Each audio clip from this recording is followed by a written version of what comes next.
Composée de territoires variés, la région Hauts-de-France tend à faire émerger et renforcer les dynamiques de coopération entre territoires. Pour ce faire, elle établit un schéma régional d'aménagement, de développement durable et d'égalité des territoires, le SRADET. Jean-Yves Canesson, vice-président du Césaire en charge de la thématique, en explique les enjeux. Le SRADET, certains diraient qu'est-ce que c'est que ce machin, voulu par la loi NOTRe ou la loi NOTRe, donc nouvelle organisation de la République. C'est un outil qui comporte des objectifs et des règles.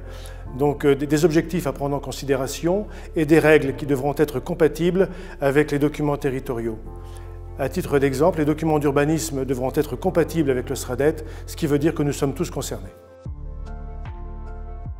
En effet, tous les territoires sont concernés. Pour illustrer les enjeux de la mise en œuvre du SRADET, nous sommes allés à Péronne rencontrer Philippe Cheval, président du pôle d'équilibre territorial et rural du Cœur des Hauts-de-France. Le PETR, pôle d'équilibre territorial et rural Cœur des Hauts-de-France, est un territoire très rural, 144 communes, 70 000 habitants, avec la complexité d'un milieu rural très étendu pour relativement peu d'habitants, avec aussi une attractivité du territoire à prouver, avec, même si l'on a des voies de communication, croisement autoroutier A1-29, la gare TGV, bientôt le canal Seine-Nord-Europe, des voies de communication importantes. Néanmoins, il y a des problèmes à l'intérieur de ce territoire de mobilité pour les habitants qui ne sont pas réglés par la présence autoroutière, bien évidemment. C'est un territoire qui, s'il présente des atouts et des opportunités, notamment par les voies de communication actuelles ou futures, comporte aussi des menaces et des faiblesses.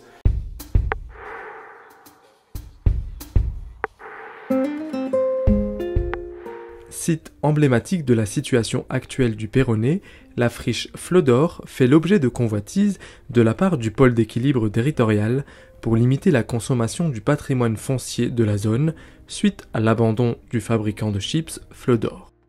On a pour objectif de la reconquérir et comme elle jouxte le futur tracé du canal Seine-Nord-Europe, ça pourra être aussi quelque part le port de Péronne attaché à ce grand canal. Si on remet en état une friche, on défait un point noir du paysage et c'est pas neutre, on élimine des pollutions potentielles, mais on occupe des lieux sans reprendre d'hectares aux agriculteurs. La terre est un outil économique qu'il ne faut pas soustraire à l'agriculture, surtout dans le Santerre en Haute-Somme, où la terre nourrit beaucoup de nos populations. Chaque territoire doit se saisir de ce document stratégique et de réflexion pour régler les politiques locales en matière d'aménagement du territoire, de mobilité et de bien-être, et lutter contre les inégalités.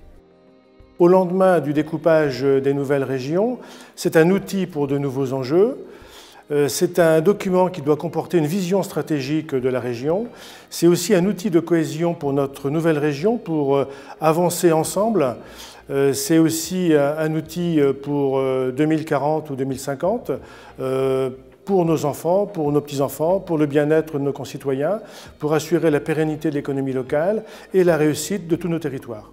Le SRADET, qui est un outil de la région, je dis bien un outil, puisqu'il nous aidera à planifier les choses, à avoir une stratégie, à avoir une direction commune avec le prisme indispensable, et nous partageons tous, me semble-t-il, cette volonté du développement durable. Pour certains élus, il peut paraître très contraignant. Mais malgré tout, on s'aperçoit que s'il n'y a pas une planification qui est organisée de concert avec l'État, on ne peut pas mettre en œuvre une vision stratégique pour la région.